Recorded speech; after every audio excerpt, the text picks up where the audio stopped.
We're going to turn to the French newspapers, and Elena's with us here on set. You're starting off with an exclusive, which is in Le Croix today. A week with the Syrian resistance. Yes, that's their front page. It's about a young French photographer who managed to sneak his way into Syria via Turkey, and he spent a week with Syrian resistance fighters who defected from the main army. Now, there have been a number of reports like this in recent weeks of Western journalists who have sneaked their way in somewhere, somehow, and sent reports back from Syria. But there's some really strong, powerful pictures in this. That young soldier there handling a gun that the photographer says he barely knew how to fire, for young people demonstrating, children even demonstrating in that photo reportage. And the paper says it's very important that we still get these images coming out of Syria and that we put them on the front pages because, of course, it's still officially closed to Western journalists, and the regime is using that to manipulate public opinion, set people up against one another. There's some of the activists there in that picture who actually are emailing videos that they've made themselves to Western media. So you can see they're also quite media savvy. They're realising the importance, the photographer says, of getting their message out to the world. And here in France, diplomatic row brewing with one of Syria's neighbours, Turkey.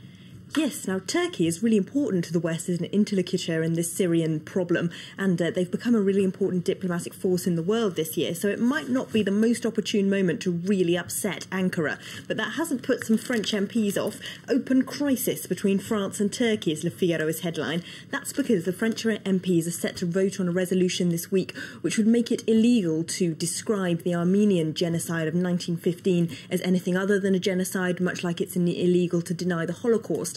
Now, while most historians agree that we probably can describe it as a genocide, one says to Le Figaro that apart from being incredibly undiplomatic at the moment, this law would restrict the freedom of expression of historians and researchers who then wouldn't be able to go back, study the period and come up with their own views. So he says it's not the most intelligent move from MPs. Now, Elena, of course, loves her scandal. She's got a health scandal for us today. This is about poisonous breast implants. Yes, 30,000 women in danger in France is Libération's front page. This is because a French company called PIP used industrial silicone as opposed to the kind that's meant for medical use without telling their patients illegally in a number of breast implant operations. Now, the French government now says any affected women must get their implants taken out. They'll pay for that operation, but not for them to get new, safer implants. And Libération actually says in their editorial that the government should pay for it because these aren't just women who decided they wanted to have bigger breasts. There's also cancer patients involved, and these women have been the victims of a major health scandal.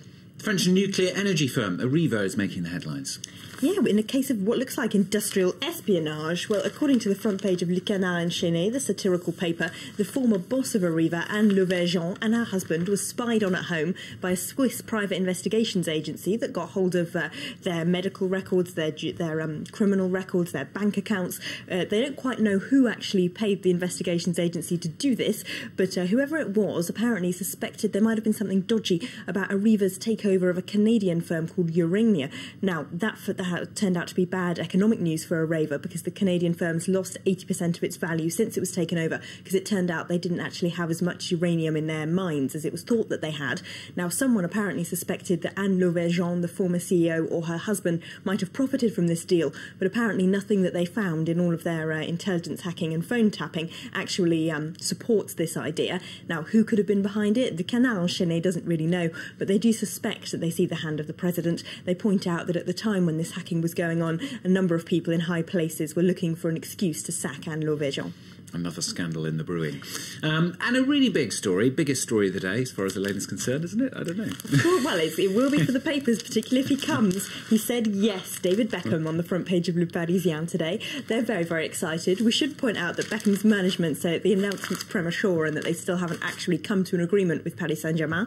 But Le Parisien report that the Parisian club have agreed to pay him €800,000 a month for the next 18 months. That doubles the salary that they're currently paying to their highest paid player. So I'm not sure if he's worth it in sporting terms. I'm not an expert, but I'm sure in terms of column inches and press coverage, Victoria's worth it to the French press. Le Parisien say they've already spotted her checking out properties on France's extremely posh Avenue Montaigne, and that she's been to the British School in Paris to work out where she's going to be sending Romeo and Cruz. Excellent. We need photos. If you have any photos, you never know, you might have seen them out and about around Paris. We'd love to see them. Elena, thanks very much. That's Elena here with the French newspapers on France 24 today.